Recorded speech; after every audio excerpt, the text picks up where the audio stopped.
In Flanders, once there was a company of young folks who devoted themselves to such follies as riotous living, gambling, brothels, and taverns where with harps, lutes, and guitars they danced and played at dice day and night, and also ate and drank more than they could handle, and thus they offered sacrifices to the devil within the devil's temple in a cursed manner through abominable overindulgence.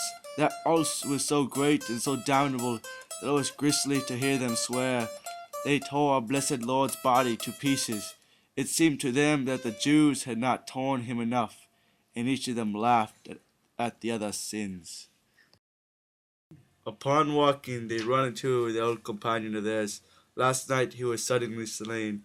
As he sat upright on his bench, very drunk, there came a stealthy thief Ben called Death, who slays all the people in his country, and with his spear he smote the man's heart in two, and went on his way without a word. Death has slain both man and woman, child and labourer and page, in a large village over a mile hence. I vow by God's worthy bones. Listen, comrades, we three are all of one mind. Let each of us hold up his hand to the other two, and each of us become the other's brother, and we will slay this false traitor Death, and he shall be slain, who slays so many.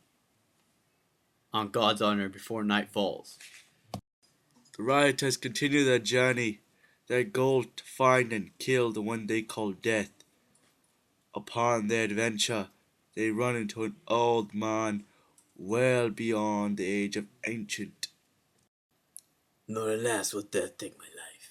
So I walk like a restless prisoner, and on the ground which is my mother's gate, I knock with my staff, both early and late, and say, Dear mother, let me in. Lo, I fade away, flesh and blood and skin. Alas, will not my bones be at rest. Mother, I will gladly exchange my chest, which has been in my chamber such a long time, for a haircloth winding sheet to wrap myself in. But still, she will not do me that favor, and that is why my face is pale and withered. Old man, if you don't talking, I'll take a tinkle, and I come back and you still isn't finished. Oi, old man, you still talking? You rambling on about Death. Tell us where he is. I'm about to smack you in the face if you don't tell me where he is right now. Blimey, old man, why don't you just tell us what death is before we give you a good licking? Did you not hear me? Listen, old man, I'm giving you to the count of three. 1, 2, 3.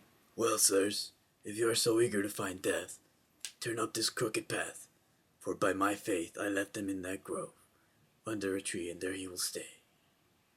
And every one of those rakes ran until he came to that tree, and there they found almost 8 bushels, it seemed, of fine round florins coin of gold. The youngest of them was chosen to bring bread and wine to them secretly, while the other two got at the treasure and slowly plotted the death of the young rioter. He then wondered about the gold and how beautiful it was, and then decided to poison it so he may all have the treasure to himself. Sadly, this was the intention of the youth, to slay them both and to never repent. The apothecary gave him a poison that no living human nor creature can drink and live through it. Upon the young one's return, there he was murdered. O cursed sin, full of evil, O homicidal traitors, O wickedness, O gluttony, lechery, and gambling, you villainous blasphemer of Christ, with great oaths coming from habit and from pride. Alas, mankind, how can it happen that to you, Creator, that made you and redeemed you with his precious heart's blood, you are so false and so unnatural? Alas! Hence, drinking the poison, they have all found what they were looking for.